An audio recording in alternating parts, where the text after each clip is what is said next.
ବଢୁଛି କରୋନା 24 ଘଣ୍ଟାରେ ଆଉ 4 ଆକ୍ରାନ୍ତ ଚିହ୍ନଟ। ଦିନକୁ ଦିନ ବଢୁଛି କରୋନା ସଂକ୍ରମଣ। ଗତ 24 ଘଣ୍ଟାରେ ରାଜ୍ୟକୁ ଚିହ୍ନଟ ହୋଇଛନ୍ତି ଆଉ 4 ଜଣ କରୋନା ଆକ୍ରାନ୍ତ।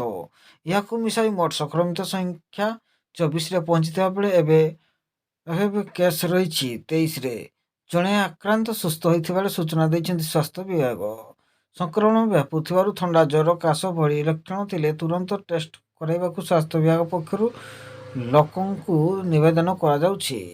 ଚ୍ୟାନେଲ ପାଇଁ ଯଦି ନୂଆ ଆସିଛନ୍ତି ତାହେଲେ ଚ୍ୟାନେଲକୁ ଗୋଟିଏ ଲାଇକ୍, ସେୟାର, କମେଣ୍ଟ ଏବଂ ସବସ୍କ୍ରାଇବ କରିଦିଅନ୍ତୁ, ଯାହାଦ୍ୱାରା ଆମ ଚ୍ୟାନେଲ ମାଧ୍ୟମରେ ଲାଟେଷ୍ଟ ନ୍ୟୁଜ୍ ପାଇପାରିବେ। ବିଶେଷ କରି ବୃଦ୍ଧ ଓ ଶିଶୁ, ଅନ୍ୟ ରୋଗରେ ପୀଡ଼ିତ ଥିବା ବ୍ୟକ୍ତି ବିଶେଷ ମାସ୍କ ବ୍ୟବହାର କରିବାକୁ କୁହାଯାଉଛି। ଏନଏଚଏମ୍ ସ୍ୱାସ୍ଥ୍ୟ ନିର୍ଦ୍ଦେଶକ ଡକ୍ଟର ନିରଞ୍ଜନ ମିଶ୍ର କହିଛନ୍ତି, କରୋନା ପାଇଁ ଭୟଭୀତ ହେବାର ଆବଶ୍ୟକତା ନାହିଁ।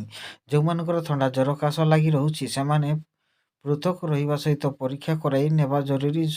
ଅସୁବିଧା ରୋଗୀମାନେ ଜନଗହଳି ସ୍ଥାନକୁ ଯାଆନ୍ତୁ ନାହିଁ। ଯଦି ଯାଉଛନ୍ତି ତୁଣ୍ଡି ପିନ୍ଧିବାକୁ ଡାକ୍ତର ମିଶ୍ର କହିଛନ୍ତି।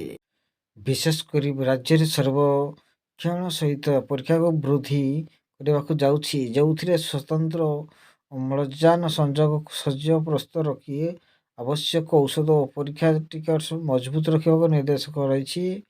ସେହିପରି ଚିନ୍ତା ପ୍ରଶାସନ ସହିତ ସହଯୋଗ ରକ୍ଷା କରି ଏ ଦିଗରେ ସଚେତନ କରିବା ସହିତ ଉଚିତ ପଦକ୍ଷେପ ଗ୍ରହଣ କରାଯିବାକୁ ମଧ୍ୟ କୁହାଯାଉଛି।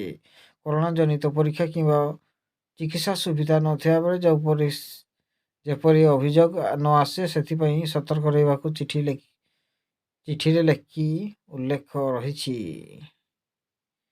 ଭିଡ଼ିଓଟାକୁ ଏଇଠି ଏଣ୍ଡ କରିବା। ରହିଲି। ଜୟ ଜଗନ୍ନାଥ। ବାଇ ବାଇ। ପୁଣି ଦେଖା ହେବ ଆସନ୍ତାକାଲି ଶୁଭ ସକାଳ ଅପଡେଟ୍ ନ୍ୟୁଜ୍ ନେଇକିନା ଆସିବି।